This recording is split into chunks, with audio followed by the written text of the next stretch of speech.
Welcome, Mr. Quay. Thank you very much. Okay, we know you are a cybersecurity analyst. Yes, that's what I do. So we are going to talk about mobile money fraud. Yeah, basically that is what we're going to talk about. Now, this mobile money was introduced 12 years ago, and I think as soon as it was introduced, its fraud, yes, the other side of it began to unfold. And it's resulted in a lot of people sharing their experiences where they've been duped. Can you tell us, since you are a security analyst, a cyber security analyst, tell us what the security agencies, these cyber security agencies, are doing, I mean, for the past years, I mean, at the beginning, to help solve this situation? All right, thank you very much for that. Look, regarding these issues, right, in terms of what we have been doing to solve the issues, you have to understand the multi-stake approach in terms of resolving these channels. The government is doing their aspect, and myself, from the private sector, my company, E-Crime Bureau, what we do is we assist people when it comes to the investigations, when it comes to some of these cases, when they want to find out who are the people who duped them, we provide that assistance, right? Working sometimes with law enforcement to make sure that we identify the people who are behind it. So that's one way. I think another way that we also assist is through the education. Because if you profile some of the incidents that are happening and the things that are targeting people, you would find that most of them is through psychological manipulation. And most of the tricks are not even technical yet. Most of them are around schemes. In cybersecurity, they call it social engineering. You try to trick people psychologically to get them to do things. So with that, you realize that education is the best way to tackle some of these issues. We let people be aware, and we've been using our platform and also collaborating with certain partners, MTN themselves, with the Ghana police, to sensitize the public when it comes to these things. So from where we sit, that is what we have been doing to assist. But at the national level and the various security agencies, there are also parts that they take. At the national level right now, you realize that we are delving more and we are prioritizing national identification, especially when it comes to the mobile money platforms and things of that nature. Why? Because we are finding that constantly there are so many SIM cards in the system that can receive money, can make calls, do all those things, but the names registered to them do not belong to the people. In fact, if you go to Circle right now, you could actually buy certain SIMs that are already pre-registered. So you realize that when that happens, when people do fraudulent transactions and move monies to some of these accounts, you can't trace it to an actual individual. So at the national level, I believe that is where the identification push is also happening, to be able to hold people accountable to what they do on these mobile money platforms. And that is what I can say, at least at the national level, at the communication side, the Ministry of Communications. But as in an overview, these are some of the things that I know that the private sector and also at the national level we are doing in arresting some of these fraud cases. Okay, so at the private sector, you talked about two ways in which you try to curb the situation. One about helping and assisting in investigations. Suppose I'm being duped 2,000 Ghana cedis out of ignorance. How does these private security agencies, how do they assist with investigations? Right. So in a situation like that, now when I say private, I'm being a bit simplistic. I'm focusing on my company. Private can also be MTN themselves, which has also launched a few awareness campaigns to teach the public. But from the case of investigations, when it comes to this scenario you gave, when there's a duping of that nature, yes, even if it's your ignorance, monies has still been sent to where it wasn't meant to, which is what we call fraud. It's still fraud. So with regards to that, normally there's a number that received that money. So you would have to work, or the police has to be involved. An official report has to be filed, and then the police themselves, in fact, even they actually have the capability to investigate these things. So the CID, once that has been filed, they proceed to the court to obtain a court order. And you would ask, what is it for? Well, they need a court order to take to the telcos and then tell them that, look, some monies was sent from this account to this account, which is the number is on your network.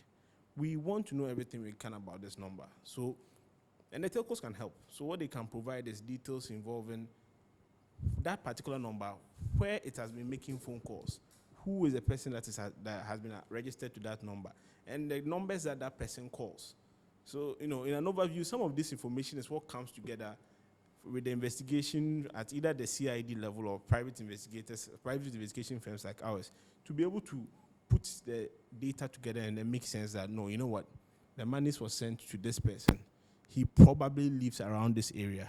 So once those facts have been established, then they mobilize maybe some forces to try and then get the people, and then eventually leads to prosecution, and then some monies are retrieved. Okay. Do you have, I would have to narrow it to your security agencies. Do you have a specific amount? I mean, do you have a mark where, let's say, if it is 50 Ghana cedis, the issue will be overlooked? Or let's say if it is 100 Ghana cedis, then we can investigate into the matter? That's a very good question. Look, at the national level, all cases are very important. So whether it's 50 CDs or even 1 CD, right? I believe that if you make a case that you have genuinely been, there's a fraudulent transaction, they will look into it, because I think at the end of the day, they also try to investigate these things to establish the patterns, to see that perhaps there's a criminal syndicate that is at play here. So it helps. They will investigate all that. For private organizations, right, like cybersecurity firms like ours, sometimes we may weigh the options, okay, in terms of investigating this. If it is not, because we put in man hours, you make some of these requests to the telcos, you have to sometimes wait, you commit certain people to investigate these things. It takes time and resources. So we may do the analysis, and then perhaps we will advise you on the best way possible. Okay, I understand you. I mean, from the government sector, then it means that it's their duty. But with the private, because of resources, I mean, being put to use in adequate means, I understand. And with, getting people, the awareness creation. Now, we have talked about the preventive side, where we tell people, we get people aware that, this is what is supposed to happen. Now, it looks like people are not aware of the fact that, okay, there are private agencies or there are government agencies that assist in information. I mean, what do your security agency, or what does your security agency or the other agencies, what do they do in order to get people aware that, okay, fine, you've been duped, but then there are other agencies that can help you or assist you with investigations? Great. So look, we are doing our best to put ourselves out there. We do it mostly through collaborations with bigger organizations. So maybe something like MTN Momo agents, or Vodafone Momo agents, or Momo agents in general. They have an association, right? So our job from where we sit as a company is to go to some of these associations and tell them, look, when you have your meetings, let's come and then share a thing or two about the things that are happening, right? So we've been doing that. That's what we've been doing with the Momo agent. We've been doing that, even MTN themselves, right? But it looks like there's a lot of work still to be done to get people more aware. And even the telecoms providers themselves are even joining in. You call and then you hear, MTN say that, they give the don't be a mugu. The only thing I would wish for some of these campaigns, and that one is not just for MTN or any of the telcos, but generally when we are doing awareness, I think we also need to apply certain profiling to it. What I mean by that is, the people who are doing the scam and the people that they don't call you speaking English most of the time. They're speaking either Twi or some local dialect. So, like the same way, the awareness messages should be in the same medium, right? You don't, because once you are speaking English and Charlie, you see, you lose the purpose of why you are trying to educate people of what is happening, and it takes them from the reality. But this is what we are doing, right? With regards to, we are reaching out. There's still more to be done, to be honest with you, but we are definitely reaching out, and then we are doing our best to get to people on how to, educate themselves when it comes to these Momo scammers. It's changing. People don't fall for the usual scams anymore. It used to be that people would call and say that you've won some amount of money, and they'll fall for it. But you see, it's this. They've upgraded from these basic scams, and people are aware of some of the basic scams. So now let me use this platform to tell you what they are doing now that people may be unaware of. So you see the mobile money, and this is something that tells you the behavior of cyber criminals and criminals in general. They evolve. So they realized that we were doing national identification registration and linking it to the Momo numbers. So now they are impersonating the Momo operators, or should I say the telecom providers. They call from MTN and then they try to empathize with you that, they understand that the queues are long and all of that. So now they are trying to make the procedure shorter, and what you can do everything over phone. So they start chatting with you, confirm certain details. You are providing the details, thinking you are trying to link your NIA card to your, only to get to a point and they told that, okay, so at this stage, we have to reset your mobile money so that it doesn't go into someone else's account or whatever. Okay, so kindly confirm certain details for us. Please, what is your mobile money pin? What is your, and then, people, so you see, so the nature, so you see that, look, they also evolve, right? But once, I have done this, I have said this, the moment someone gets a call, and then the person starts going on the landline, they start to realize that they're suspicious. There's a lot of work to be done, but we use avenues like this one you've created for us, like this, to also let people know what the latest things that people are doing and whatnot. And yeah, that's about it. Okay. Thank you very much for the information with what you just said. Now, considering this, let's say it's a mistake. I want to send 3,000 Ghana cedis to my friend Kofi, and then maybe with a word, the number 9, I use 6. It gets to him and I call him. I'm not able to reach him anymore. It's my mistake. It's my fault. Do security agencies have a role to play in issues like this? Right. So at this level, it hasn't gotten to security agencies yet, because you can't even determine whether it is fraud or not. Maybe you sent the money and then a person is generally not using the phone. So at this moment, for at least once you do something like that, you can reach out to the telcos, right? They now provide assistance with reversal, something that some people are also abusing anyway, but we will speak on that when you have time. You can call the telcos directly and tell them that you made a mistake, this and that. And time is of the essence. The sooner you call them, the better. They can reverse the process and at least keep the money from being taken from wherever party it has been sent to. Once they verify that it was truly a mistake, they will release it to you. But like I said, time is of the essence. So the telco is the first person to call when it comes to that. Okay, thank you very much on that. Now, you spoke about the ID, where they've also introduced another dimension. There's one also paradigm that they've brought in, and it's about this online business. I told you, where they tell you that you need to make certain payments, and it looks like people are not really aware. And in a normal circumstance, your mind would not get to the fact that you are being duped. Fantastic. Look, so what you are talking about, if I understand correctly, is a situation whereby people are, there are a lot of online shops now. People don't have the money to buy a physical store, so they sell their things online. And you say you are interested in buying something, and then they'll walk you through, they'll show you certain items and all of that. You decide that you want one, you want to buy it. They say that, okay, they will send a delivery. They give you specific details. This is the delivery person's number. This is when it will get to you. So send some parts payment. You send the parts payment to them via Momo, and then that's it. You call the number again, the number is not accessible. You go to the page you saw on either Instagram or Facebook, you have been blocked. So you can't reach out to the people. And you're wondering how exactly do you go about this. So look, that is the scenario, right?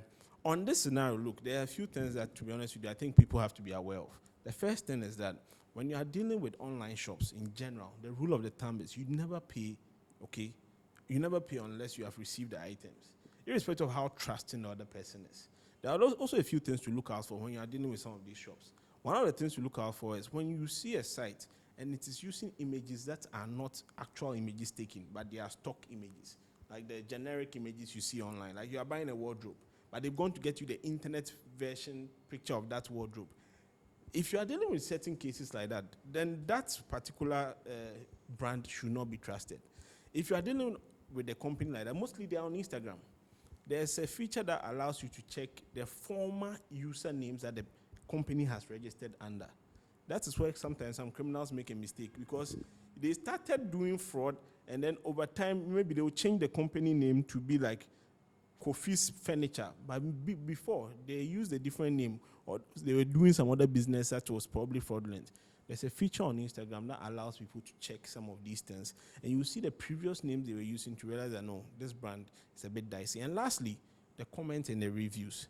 If you are dealing with any particular site that doesn't provide the avenue for people to comment about their experience, be very wary of such sites. These things I've mentioned, right? Why have I taken so much time to talk about this? Because if you observe some of these basic rules, you don't end up in a situation where you send money that you cannot recover. You understand what I'm saying?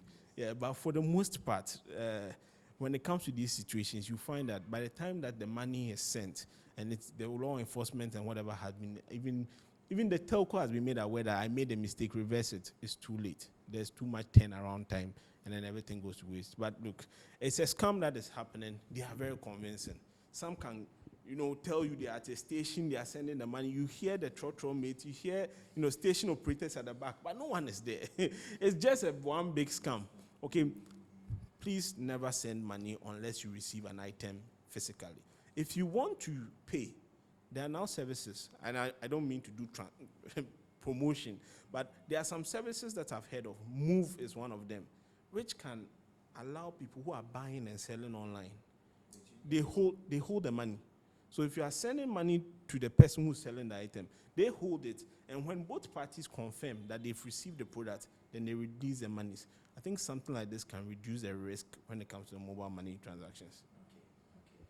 Thank you very much. Now, on our last question, back to this fraud incident. Sometimes when these perpetrators, when they speak with the so-to-be victims, it looks like, it comes from two parties. This thing usually happened. I realized this. I had a friend's experience where it's from two parties. One is supposedly from the telco, and then the other is the fraudster. And they have certain ways of manipulating you. The supposed telco